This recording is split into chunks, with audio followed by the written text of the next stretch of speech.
Hello well-wishers, I welcome you all to my YouTube channel Aspiring Minds. Today I will be dealing with another interesting poem in English literature called I Remember, and it is written by a very famous poet called Thomas Hood. Before we delve deeper into our reading of the poem, let us learn a little bit about the poet Thomas Hood. Now he was born on May 23, 1799 in London and died on May 3, 1845 in London. He was an English poet and also a journalist. He was the son of a London bookseller and he was a very major contributor of the famous London magazine. And you know who all were other important contributors to this magazine? The famous people like Charles Lamb and William Hazlitt also contributed to this magazine.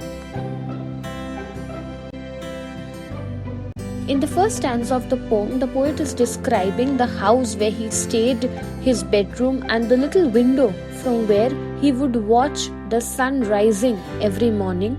He is also personifying the sun over here, telling how the sun knew exactly the correct amount of warmth that it should impart when it is rising. At the same time, he associates the brightness of the sun with his childhood days.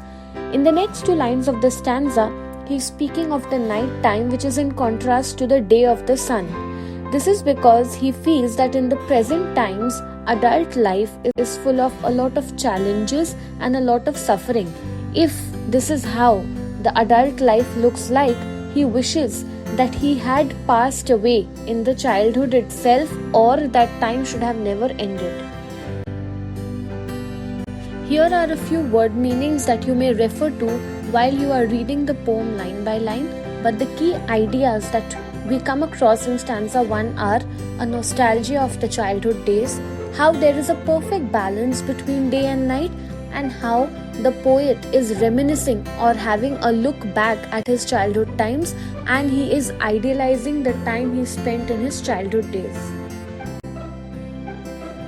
In the second stanza of the poem, the poet is describing the garden of the house in which he lived.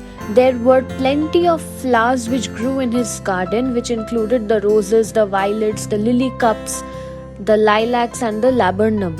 Apart from this, he also has a fond memory of how a bird called robin would often come and build its nest in the lilac trees. When he remembers all these natural beauties, he feels very nostalgic. He remembers the laburnum which his brother had planted on his birthday. This is again a fond as well as an unhappy memory, because even though the laburnum tree which was planted on his birthday by his brother is still alive, his brother is no longer with him. Here you will see multiple pictures of various flowers which would grow in the garden of the poet, which he describes in stanza 2, which includes the violets, the lily cups, the laburnum, red and white roses, and also a picture of the robin bird. Now you see how his childhood was so colorful. There was literally each and every color which existed in his childhood days. That is how colorful his life was. But in the present times, he feels extremely sad, dejected, and unhappy. In the third stanza of the poem, the poet is remembering his childhood days which he spent on the swing, breathing the fresh, clean, and pure air. He understands that in his present adulthood phase, this spirit is still alive in the brief, tiny moments which are still fresh in his memory. However, now he is a grown-up. He has seen the world and experienced the good and the bad of life. He felt once like a free bird, which he mentions in the poem as the bird swallow, but at the present time, his life is full of worries, pains, and sufferings because his mind and spirit are heavy with the burden of life. That feeling that he once had of flying like a free bird, irrespective of any responsibilities and duties of life, are no more with him. He just has those memories fresh in his memory. In the next stanza, the poet Thomas Hood remembers the fir trees, the image of which you see on the right side of your screens. These trees were thick and so high that their tops almost seemed to touch the sky. Now this was actually his childhood imagination and also his childish ignorance. Since he was a child then, he did not know that the trees cannot touch the sky. But now he is a grown-up. He knows the reality. So now he has no joy in that memory. This means that in his adulthood he has come across many good and bad things.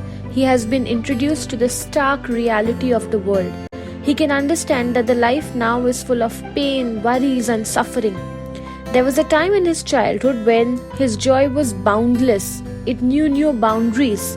He could explore, wander wild, but now there are boundaries and limitations which have been imposed on him as a result of adulthood. In conclusion, this is a reflective and emotional poem where the poet remembers or goes back to his childhood memories and compares it with the realities of his adulthood. There is a sense of loss and yearning for the past in the mind of the poet. Along with that, we also see a comparison being made between the innocence and simplicity of childhood versus the complexities and responsibilities associated with the adult life.